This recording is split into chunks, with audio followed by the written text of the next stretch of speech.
নমস্কার আমার প্রিয় দর্শক বন্ধুরা, প্রত্যেককে জানাই আন্তরিক ভালোবাসা, শুভেচ্ছা এবং স্বাগত আমাদের আজকের এই বিশেষ পর্বে। আশা করি আপনারা সকলে সুস্থ আছেন, ভালো আছেন এবং জীবনের প্রতিটি লড়াইয়ের মাঝেও নিজের স্বপ্নকে বাঁচিয়ে রেখে এগিয়ে চলেছেন। বন্ধুরা, আজকের ভিডিওটি শুরু করার আগে আমি আপনাদের একটা প্রশ্ন করতে চাই। আপনারা কি এখনো কখনো মনে হয়েছে যে আপনি অনেক চেষ্টা করছেন, অনেক পরিশ্রম করছেন, কিন্তু কোথাও যেন একটা অদৃশ্য বাধা বারবার আপনাকে থামিয়ে দিচ্ছে? কখনো কি মনে হয়েছে সবাই এগিয়ে যাচ্ছে, শুধু আমি একই জায়গায় দাঁড়িয়ে আছি? অথবা হয়তো আপনি নিজের মনেই বারবার একটা প্রশ্ন করেছেন, আমার জীবনের পরিবর্তনটা ঠিক কবে আসবে? যদি এই প্রশ্নগুলো আপনার মনেও কখনো এসে থাকে, তাহলে বন্ধুরা আজকের ভিডিওটি আপনার জন্য অত্যন্ত গুরুত্বপূর্ণ হতে চলেছে। বিশেষ করে যাদের নামের প্রথম অক্ষর এস দিয়ে শুরু, তাদের জন্য আজকের এই আলোচনা হতে চলেছে অনেকটাই গুরুত্বপূর্ণ এবং কিছু ক্ষেত্রে চমকপ্রদ। কারণ বন্ধুরা, 2026 সালের 17ই মে এমন কিছু বিশেষ ইঙ্গিত বহন করছে, যেটা অনেক ইসলামের মানুষের জীবনে কিছু নতুন সম্ভাবনা, নতুন প্রশ্ন এবং কিছু গুরুত্বপূর্ণ সিদ্ধান্তে সময় নিয়ে আসতে পারে। এমনও হতে পারে যে বিষয়টা নিয়ে আপনি বহুদিন ধরে চিন্তিত ছিলেন, সেই বিষয় নিয়ে নতুনভাবে ভাবার সুযোগ পাবেন। আবার কারো জীবনে এমন কিছু মানুষ আসতে পারে যারা আপনার জীবনের দৃষ্টিভঙ্গি বদলে দিতে পারে। তবে একটা কথা আগে থেকে বলে রাখি, সব পরিবর্তন সব সময় আনন্দ নিয়ে আসে না। অনেক সময় পরিবর্তনের আগেই জীবনে কিছু পরীক্ষা আসে, কিছু ধৈর্য রাখতে হয়, কিছু সত্যি মেনে নিতে হয়। বন্ধুরা, ইসলামের মানুষদের জীবনের একটা বড় বৈশিষ্ট্য হলো এরা বাইরে থেকে যতটা শক্তিশালী দেখায়, ভেতরে ভেতরে ততটাই সংবেদনশীল হয়। অনেক কষ্ট এরা মুখে বলে না, অনেক অভিমান নিজের মধ্যে চেপে রাখে, অনেক সময় অন্যদের হাসি বজায় রাখার জন্য নিজের মন খারাপ লুকিয়ে রাখে। হয়তো আপনার জীবনেও এমন অনেক ঘটনা ঘটেছে, আপনি মানুষকে বিশ্বাস করেছেন কিন্তু প্রতিদানে কষ্ট পেয়েছেন। হয়তো অনেক স্বপ্ন দেখেছিলেন কিন্তু সেই স্বপ্নগুলো বারবার ভেঙে গেছে। হয়তো কর্মক্ষেত্রে অনেক চেষ্টা করেও আপনি সেই সম্মান বা ফলাফলটা পাননি যেটা আপনি প্রাপ্য ছিলেন।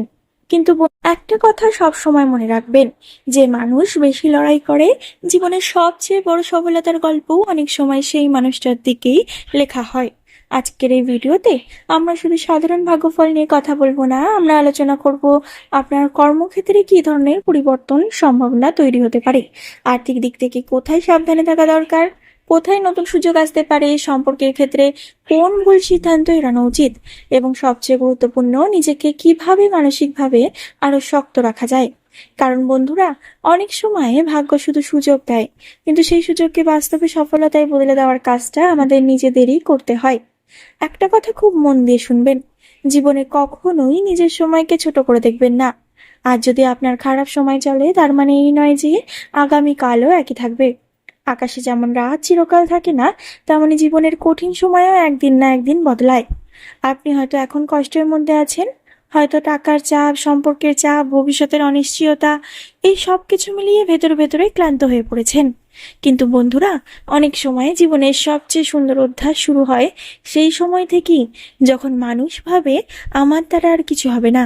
তাই নিজেকে কখনো দুর্বল ভাববেন না, নিজের ভাগ্যকে কখনো শেষ বলে ধরে নেবেন না। আজকের এই ভিডিওতে এমন কিছু বিষয় নিয়ে আলোচনা হবে যেগুলো হয়তো আপনার জীবনের অনেক অজানা প্রশ্নের উত্তর দিতে পারে। তাই আমার প্রিয় দর্শক বন্ধুরা, অনুরোধ করব ভিডিওটি একদম স্কিপ না করে শেষ পর্যন্ত দেখবেন, কারণ মাঝপথে ভিডিও ছেড়ে দিলে হয়তো সেই গুরুত্বপূর্ণ কথাটাই মিস হয়ে যাবেন, যেটা আপনার ভবিষ্যতের জন্য সবচেয়ে বেশি দরকার ছিল। আর যদি আপনার নামের প্রথম অক্ষর এস দিয়ে শুরু হয়, তাহলে অবশ্যই চ্যানেলটিকে সাবস্ক্রাইব করে দেবেন, একটি লাইক করে দেবেন এবং কমেন্টে অবশ্যই নিজেদের মতামত জানাবেন, নিজের অভিজ্ঞতা শেয়ার করবেন, কারণ আপনাদের প্রতিটি মন্তব্যই এই চ্যানেলের শক্তি এবং অনেক সময় একজনের অভিজ্ঞতা অন্যজনের জীবনে নতুন সাহস এনে দেয়। তাহলে আর দেরি না করে চলুন বন্ধুরা, প্রবেশ করি আজকের মূল আলোচনায়। বন্ধুরা, এই ইসলামের মানুষদের জীবনে কর্মক্ষেত্র এমন একটি বিষয় যেটা কখনোই খুব সহজভাবে আসে না।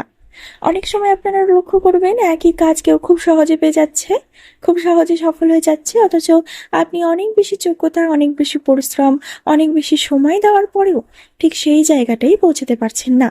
তখন মনে হয়, আমার ভাগ্যটা কি সত্যিই খারাপ? আমি কি কখনো ভুল করছি? সবাই এগিয়ে যাচ্ছে, আমি কেন আটকে আছি? বন্ধু, এখানেই আপনাকে একটা বিষয় বুঝতে হবে, সব মানুষের পথ এক নয়। কারো জীবনে দ্রুত সাফল্য আসে, আবার কারো জীবনে সাফল্য আসে দেরিতে, কিন্তু অনেক বড়ভাবে। ইসলামের মানুষদের মধ্যে এমন একটি শক্তি থাকে, এরা যতবার ব্যর্থ হয় ততবার নতুন ভাবে শুরু করার সাহস রাখে। তবে এই সময় কর্মক্ষেত্রে কিছু চাপ, কিছু মানসিক অস্থিরতা এবং কিছু প্রতিযোগিতা বাড়তে পারে। আপনি হয়তো অনুভব করবেন আপনার আশেপাশে কেউ আপনাকে টেনে নামানোর চেষ্টা করছে, আপনার কাজকে ছোট করে দেখছে কিংবা আপনার পেছনে সমালোচনা করছে। কিন্তু এখানে একটা কথা মনে রাখবেন, যে মানুষ এগোয় তাকেই বেশি সমালোচনা সহ্য করতে হয়। তাই কারো কথায় নিজের আত্মবিশ্বাস ভেঙে ফেলবেন না, বরং নিজের কাজের দিকে আরো মন দিন। যদি চাকরি করেন তাহলে নতুন কিছু শেখার চেষ্টা করুন, যদি ব্যবসা করেন তাহলে হুট করে বড় সিদ্ধান্ত না নিয়ে ধীরে ধীরে পরিকল্পনা করে এগোন। কারণ অনেক সময় ছোট একটি ধৈর্য ভবিষ্যতের বিশাল সফলতার দরজা খুলে দেয়। বন্ধুরা, টাকা এমন একটি জিনিস যেটা জীবনের অনেক সমস্যাকে সহজ করতে পারে, আবার ভুল সিদ্ধান্তের কারণে সেই টাকাই মানুষের সবচেয়ে বড় দুঃখের কারণও হয়ে দাঁড়াতে পারে।